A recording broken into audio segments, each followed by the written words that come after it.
Culmina la fase de grupos para la selección de los Three Lions en la competición más relevante del planeta, la Copa del Mundo, y ha representado un resultado con algunas sorpresas, momentos deficientes y además de ello oportunidades de tal vez incursionar en el camino de la innovación, pero por ahora la dinámica de que los Three Lions siguen vivos en esta gran competición. En Fútbol Entertainment trataremos de analizar el contexto de su último partido ante la selección de Panamá y lo que puede llegar a representar para su camino en la búsqueda de la gloria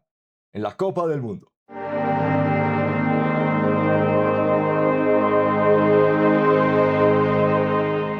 Llega el cierre de la fase de grupos para una de las naciones que tal vez pueda llegar a ser renombrada como una de las candidatas. A lo largo de este análisis trataremos de comprender a través de la fase de grupos si ello aún es realista, denominar a la selección inglesa como candidata y especialmente si ha demostrado en el campo si tiene las virtudes y capacidades eficientes, dominantes, tácticamente preponderantes y además de ello por el rol de sus protagonistas diferenciales para poder llegar a seguir sobresaliendo. Antes de comenzar, como siempre, también nos gustaría poder llegar a invitarles a que pudiesen llegar a suscribirse y seguirnos a través de las diferentes plataformas en las que elaboramos contenido, ya que ello nos permite poder llegar a seguir hablando de las grandes historias de este maravilloso deporte a través de sus protagonistas. Además de ello también, por supuesto, si este tipo de contenido les gusta y les entretiene, el que lo puedan llegar a demostrar con un me gusta o compartiéndolo representa mucho para este pequeño medio de comunicación.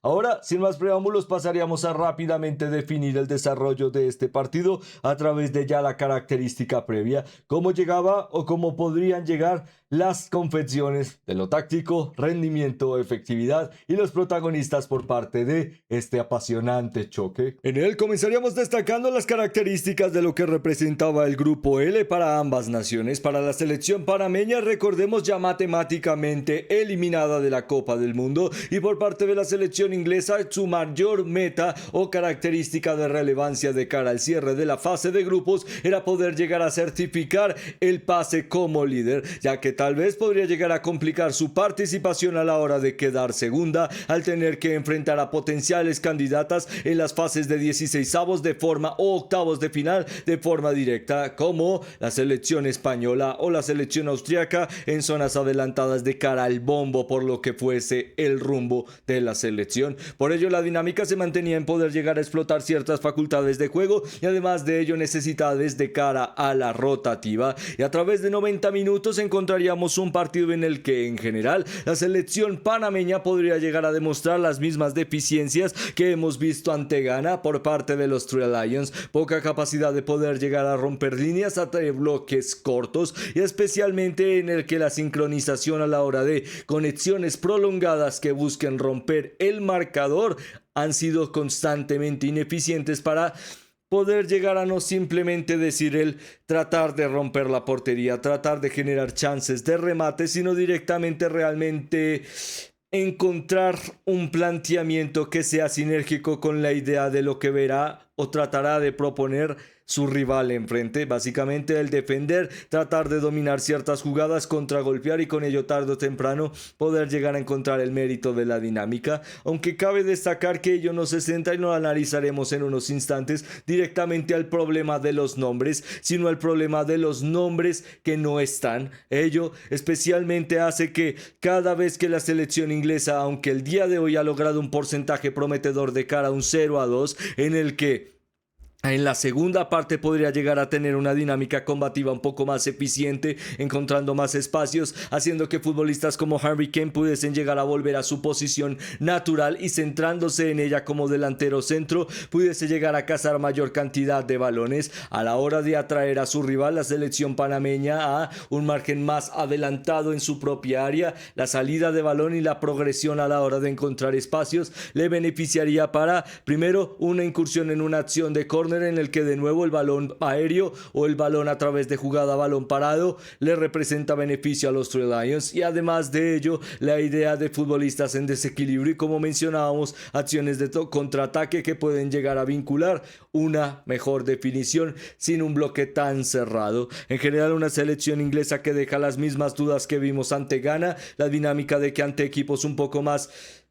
accesibles con la oportunidad de pelear de tú a tú directamente por la característica de salir a presionar desde adelante, pueden llegar a ser más accesibles para la selección inglesa, por ejemplo como vimos ante Croacia, pero ante bloques reducidos, capacidad de poder llegar a retener líneas, el equipo sigue dejando muchas dudas, ya que la selección panameña, aunque no ha podido llegar a marcar un gol en este mundial, se va sin goles, con algunos goles en contra, lastimosamente. Sigue siendo un gran proyecto, uno que prometía de cara a este grupo se podrían llegar a crear pasos constructivos. No han sido tan ambiciosos como se esperaba por parte de los cañaleros, pero sigue siendo una selección muy interesante a futuro para el proyecto que están creando. Para la selección inglesa, la dinámica de que también llegaba con muchas dudas a través de la rotativa, ya que futbolistas en las últimas horas como Reece James se ha anunciado que sufren una molestia muscular grave y con ello básicamente se espera que se pierda todo el mundial,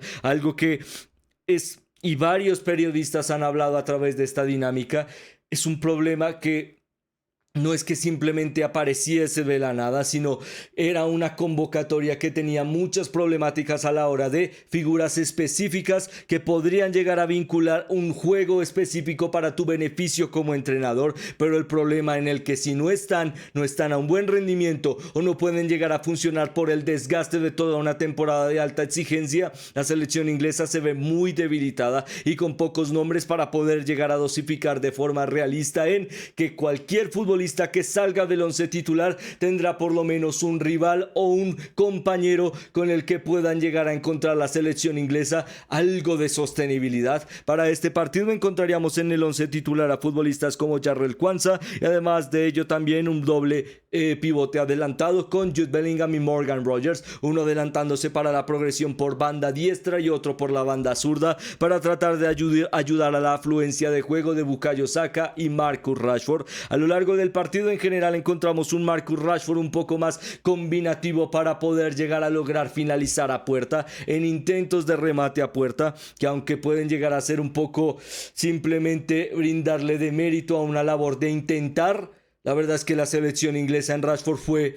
al único futbolista que realmente se le vio intentar de forma acertada encarar a puerta, y ello es lo más preocupante, que de nuevo dependes de la dinámica de lo que es un delantero centro de alta calidad como Harry Kane a la hora de retroceder y momentos de alta calidad ilusionantes por parte de Jude Bellingham. Lo positivo es que Kane sigue rindiendo a un rol increíble y altamente excepcional porque es un futbolista fantástico y con ello supera a través de 11 goles al último gran goleador de la historia de los Three Lions de la selección inglesa. Ahora Harry Kane es el máximo goleador en mundiales para la selección inglesa, pero se siente todavía que su rol a la hora de sus capacidades de retroceso y buena técnica con balón son muy útiles, pero son descompensados porque todavía la selección inglesa no logra encontrar si hay una área de superioridad numérica. La zona en donde no hay afluencia de juego es la del delantero centro, y con ello los extremos por ahora, aunque tienen ciertos momentos o relevancia, ya sea Rashford,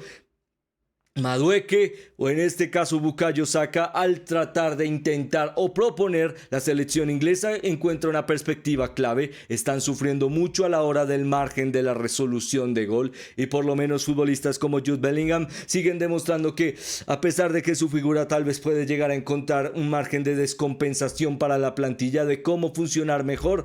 sigue siendo un futbolista que en la zona de ataque puede llegar a ser altamente vital y aparecer en momentos clave. De ahí también el beneficio del balón parado, algo que se intentó a través de un estilo más pragmático en la segunda parte, pero en general a través de la participación del equipo en la fase de grupos de este mundial nos deja más dudas que respuestas. En el primer debut ante Croacia, sí, buenas características tácticas que demuestran que la ideología de Tuchel es funcional ante equipos ambiciosos, pero ante equipos que buscan ser ambiciosos en las peleas a largo plazo, de bloque cerrado y capacidad de contragolpear, el equipo es altamente ineficiente para promover remates que puedan llegar a dosificar poco a poco una ideología o contexto de juego cada vez más ambiciosa en el campo, que no tenga que simplemente depender cada vez más de las individualidades y los momentos específicos, ya que esta victoria, aunque importante, fue validada en momentos específicos y victorias a través de ciertas herramientas, que no es algo malo. Pero el problema se centra en lo que hemos mencionado durante varios análisis. Hemos visto hasta ahora el potencial de la selección inglesa o las capacidades de una ideología que presenta el encontrar el potencial de esta gran selección. En ello todavía se encuentran dudas y veremos si a corto plazo se podrán llegar a resolver, porque en las fases eliminatorias, como vemos a continuación, para el camino a través de los 16avos de final, te enfrentarás a la selección de Senegal, un equipo que en general busca también proponer y tratar de generar juego disruptivo. Con ello tal vez la selección inglesa pueda llegar a proponer algo más de algarabía, capacidad de sorprender o cualidades un poco más interesantes en lo ofensivo para demostrar que pueden llegar a equilibrarse, pero con la lesión de Kwanzaa, con la lesión de Reece James, con los momentos de dosificación y molestias físicas por parte de Declan Rice y además de ello los momentos de desgaste que está sufriendo Elliot Anderson a lo largo de una temporada en la Premier League agobiante en la que ha jugado más de 2.800 minutos, 3.000 al día de hoy en este verano contando el Mundial. Pedirle a un futbolista que constantemente participe tanto y sea tan relevante para el equipo con tantos minutos cargados en las piernas es difícil de asimilar y con ello, por ahora, la rotativa y la convocatoria de Tuchel no da soporte a este margen de que varias de sus figuras llegan bastante desgastadas y que aún así el equipo, aunque funciona en algunos momentos, es más por la cualidad de lo que mencionábamos, explotar sus certezas como futbolistas, que por ahora el rol de la plantilla y su ideología les haga funcionar como un ente colectivo mucho más dominante. Con ello culminamos este análisis calificándole el margen clasificatorio de la selección inglesa para sus 3 primeros enfrentamientos en la Copa del Mundo. Con ello le daríamos una calificación de 6,5, ya que logra el porcentaje de ser líder, logra cierta efectividad de cara a remates sufridos a puerta, pero nos deja muchas dudas a través del concepto de juego y la capacidad de vencer a rivales un poco más ambiciosos, que sí, aunque le dejen espacios, tal vez podamos llegar a ver una selección inglesa mucho más de enfoque y capacidad de encarar a puerta, pero el problema se centra en lo que mencionábamos: si no es Harry Kane o Jude Bellingham en momentos específicos, ¿quién va a encarar a puerta? Y la pregunta se mantiene en que por ahora les aprobamos, pero veremos si el día de mañana podrán llegar a seguir forjando un camino de cara a la gloria en la Copa del Mundo. Con ello, como siempre, esperando su opinión en los comentarios de cuál sería su calificación a la selección inglesa de cara a este mundial. Nos despedimos, esperando poder llegar a volverles a ver muy pronto. Muchas gracias.